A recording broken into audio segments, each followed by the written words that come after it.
Hello everybody, Member's here to you, and welcome back to Let's Play Splatoon. In the previous episode, we went through the Pinwheel Power Plant, the far-flung flooders, and in today's episode, we'll be checking out the Octoling Onslaught.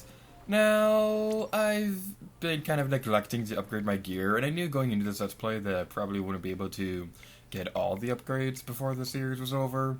So this is what I upgraded everything towards. We might be able to update. No, we can't. Okay. Yeah, that's everything we're gonna be able to upgrade for now. Actually, you know what? We can upgrade the ink tank and the burst bombs a bit more. Ink tank because it's gonna be awesome, and burst bombs because that's my favorite sub weapon. But anyway, yeah. In today's episode, we'll be going towards the Octoling Onslaught. So without further ado, let's go.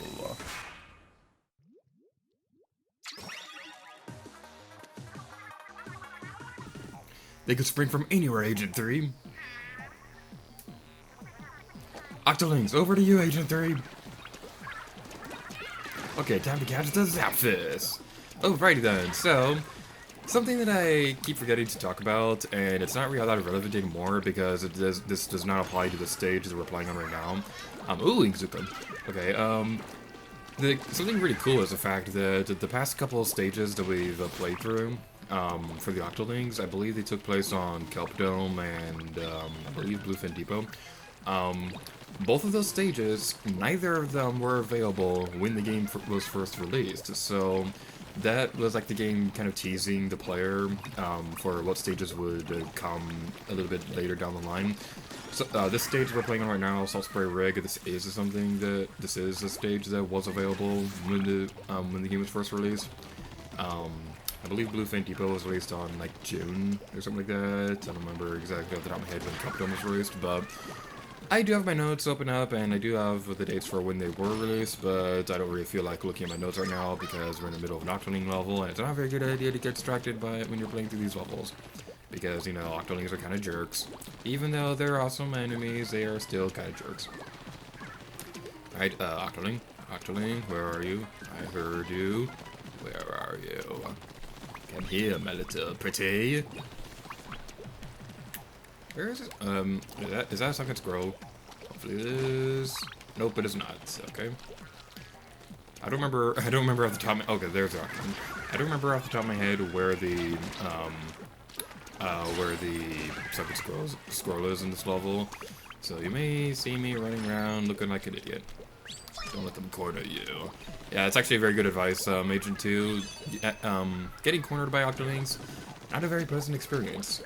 They are cool enemies, but it's not very pleasant to get cornered by these guys. I should know, because on my first playthrough through Octo Valley, I got cornered by these guys a lot, and it wasn't a very pleasant experience.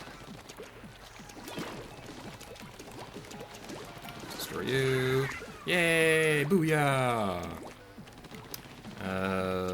Where is that second scroll? Second scroll, where are you? That's the end of the level. Oh, there's an Octoling right there. Okay, this is for you. Nailed it. I really wish we didn't have to destroy the Octolings because they're just so cool, but we have to. I'm so sorry, Octolings. Can you find your heart to forgive me? Alrighty then. Again, where is that second scroll? I'm gonna cut it until I find it.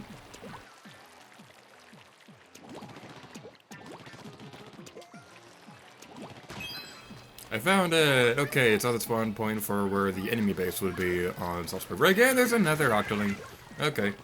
Yeah, that's where the second squirrel was, and I just realized that I didn't use my Inkzuka at all throughout this video. Let's play level thing. Words! Words are English things that you say. I am a very weird person, and I word things very weirdly. Let's continue on our merry way and use the Inkzuka to destroy the Zapfist.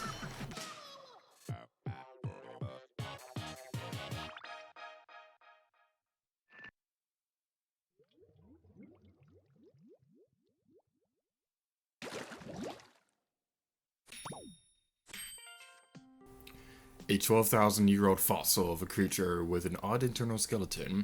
Its small skull indicates the creature was likely primitive with little intelligence. The specimen appears to have been fossilized in the middle of some kind of ritual. This may very well be my favorite picture from the Second Scrolls, because you have like a dead guy in the middle of playing the Splatoon. I swear, this is probably my skeleton. That's, to be honest, this will probably end up being my skeleton when I die.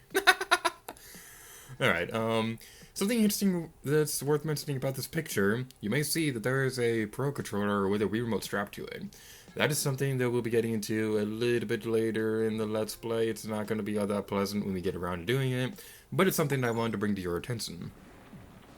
And now, that is how you do it. Let's keep up the pace and get this done. We have one more level before we can go into the boss fight. The unavoidable flying object. And quite literally, it is unavoidable because we have to complete it so that we can progress to the main story. Another Octo Striker! Octo Snipers too. Keep your head down and you don't want to lose it. Okay. This is a very intimidating level, to be honest, because you have the Octo Striker, which is pretty annoying to deal with on its own, and you also have the Octo Snipers, and they are big jerks. Well, one thing that I really want to... We can destroy you. Backslash! Ooh, there are fireworks in the background! That is a really cool detail. I wonder what they're celebrating. There's probably like a Splatfest going on over there. Or something like that. But anyway, enough of getting distracted aside. These balloon things, one thing that I think would be really cool would be if that would be like some kind of new weapon in Splatoon 2. Where you can like where you can like set a balloon somewhere. I'm not entirely sure how it would work, but I think it would be a really cool special weapon. Probably be overpowered, but it would be pretty cool. And now we have armor. Okay, get away from me, get away from me, okay. Get away from me, this place is scary, this place is scary. Okay, we destroyed you. There's some boxes over there. And let's go here. Something pretty cool about the level design for this game, for the online matches, is that one of the bigger inspirations for the level designs for the online maps was like skateboarding. They took a lot of inspiration from skateboarding culture when they were designing the layouts for the maps, which I can definitely see because because you got like those ramps that you'd skateboard off of and just things like that. I'm honestly not that into skateboarding. I did have a skateboard when I was a kid, but I never learned how to use it because it just wasn't really all that interesting to me. Was that everything? Okay. Just gotta activate the vault and super jump to victory! And there are fireworks in the background and they look so cool. Final checkpoint. Right? On the topic of cool background details, something that is really awesome about Splatoon is the fact that the backgrounds for the game, they are way more detailed than you'd think they would be. I already kind of touched upon this for Anchovy Games, how I talked about for that video when we were playing through one of the online matches. Something really cool about this is a bubbler. I don't know why I'm not using a bubbler right now. Something really cool, something really interesting. I don't remember off the top of my head which map this is for, but one of the maps, there's a really cool detail where there's like trash cans off in the distance behind buildings where you'd never be able to see them. There's a lot of really cool details like that, and I do plan on making a video dedicated to talking about this kind of stuff. But this is something I wanted to bring up because like I was looking at the fireworks in the background, and that just reminded me of that, and I didn't really want to talk about the Octo Striker again, because we've already seen that guy a million times already. Oh, my beloved Jude, it seems the day has finally come.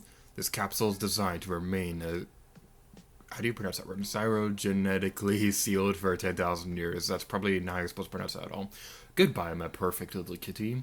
May your meows echo through the ages. This picture is honestly really heartbreaking. Because, like, Jude is, like, the last of his kind in this game. Even though you do have, like, the cute little baby Jude in Splatoon 2. At this point in time, Jude is all alone. He's the only cat left. Yet all the little guys are just the greatest outfits to go. So, Let's go be unnecessarily epic. I missed. Let's try that again. Whee! You. Okay, you're all the way over there. Protect the fan. Ah! Gravity's increasing on me! Let's try that again. Hopefully this time without fail. Okay, let's try that again. Way to go to you. Patience is your best friend. I know it might be a boring virtue, but it is a good virtue. Be patient. Don't jump. There we go. Alright, we have a sponge right there. And then we have a super jumping pad thingy of awesomeness. Let's finish this. Enter the October King. We're not going to be doing that right now. Instead, we're going to be going to the online matches, and I have something very special planned for this episode's online matches. The next episode, we'll be taking care of the final boss for Octo Valley. But it won't be quite the finale for this Let's Play. You'll see what I mean when we get to that point. But anyway, let's move back over towards Inkopolis Plaza.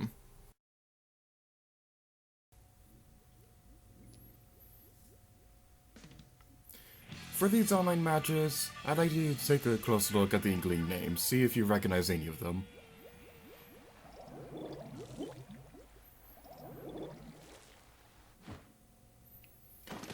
For those of you who don't know, Masayanella is one of my favorite Let's Players on YouTube, and she does Splatoon streams on Twitch from time to time, and I have footage of me playing against her in Splatoon. So these are some of the online matches that I would be demonstrating in this episode.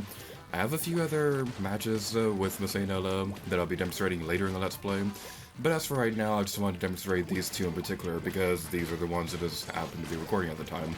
And fun story, at least at the time this video is coming out, her most recent Splatoon stream, that happened the day I was recording the footage for episode 17 of this Let's Play. So yay for coincidences or something like that. So, unfortunately, Masayanella isn't co-commentating with me in this episode, because one, I never asked her, and two, I don't think she'd have the time to record with a YouTuber like me. But I'm still pretty excited that I have video footage of recording Splatoon with one of my favorite Let's Players ever. So, this stage, Bluefin Depot, we've seen this on Octo Valley, but this is the final stage that we have yet to have seen in the online matches for this game. And I'm really happy that it showed up in the during that stream, because this is the last stage that I need for online multiplayer, and I'm really happy that we were able to see it during the first part of this Let's Play. Later down the line, I have every intention of demonstrating every stage on every mode, so look forward to that. It's going to be a bit of a weird situation with some of these stages when we get to that point, but it'll all make sense when we get to that point. So, the interesting thing about Bluefin Depot is that it's kind of a circular shape, because you have the two starting areas and the two areas and the two bridge points connecting the two. This place is weird on splat zones, I'll say that right now. Only one of the bridges connecting the 2 points of interest for the stage has a spot zone area that you can take control of. I don't know why they did this. I could have sworn that at least one point in time that there were 2 of them on the stage, but then they changed it to 1. I may be wrong about that. I'll go more into research on that when we discuss more about the online matches. But I could have sworn that at one point there were 2 spot zone areas for this stage. But I could just be crazy. But we're not playing spot zones right now, we're playing Turf Wars, and let me just say this right now. For some reason, Masayanella seems to like playing on tower control a lot during her streams, and I don't know why. Maybe she just likes that maybe she just likes that mode or something, I don't know. You guys know my opinion about tower control and how anything that touches automatically turns into evil.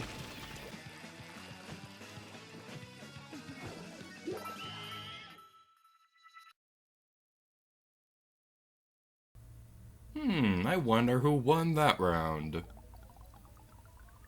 We did it! And Masayanella and I were both using the bucket, which is the best weapon in the game. At least in my opinion.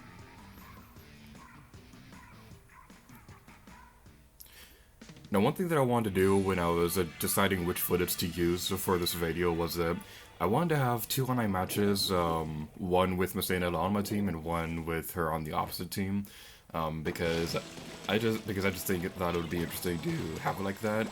Unfortunately, though, this meant that I have to use more port macro footage, and you guys know my opinions on port macro at this point.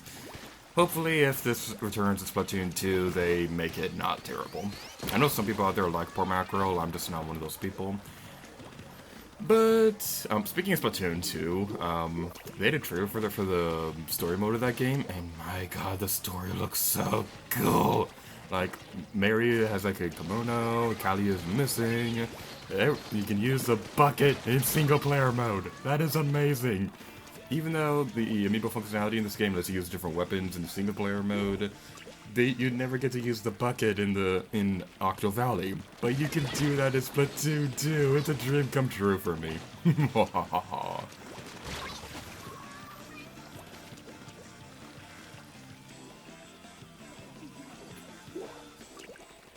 Well, I guess that was a chance to listen to the music right there. Sorry, I was distracted by the music that was playing in the background. I like this song, so, you know, that's actually something that I was concerned about at the beginning of this Let's Play, because the soundtrack in this game is just so good. I was honestly concerned over whether or not I would be distracted by trying to listen to the music while recording footage for this game. Normally when I do live commentary, I keep my TV volume down so that the gameplay audio doesn't echo through my microphone and things like that. It's all very technical and stuff like that, but that's basically the reason why I keep my TV volume down. So I can't really hear my game audio while recording. I can still hear it. I keep it at a volume where I can still hear the game audio, but I don't have it loud enough to pick up on my microphone. But that was something that I was also worried about when starting this Let's Play. Thankfully, with my current setup, if I were to do a 3DS game with that same fear, then I wouldn't be distracted because I can't even hear my 3DS when I'm recording footage for 3DS games. And Messina splatted me at the same time that I splatted her. Oh no. I honestly do love it when you splat somebody at the same time that they splat you, because it's really funny.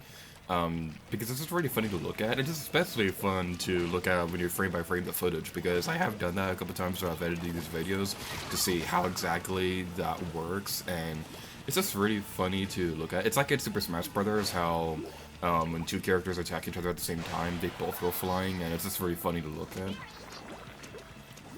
And this match is almost over. Yay, we're almost free from the hollows of port macro, at least until we get to a later point in the Let's Play.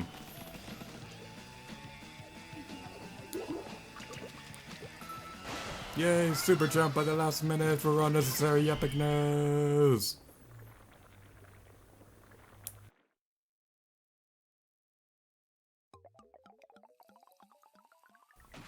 But that is going to be it for this episode of Splatoon.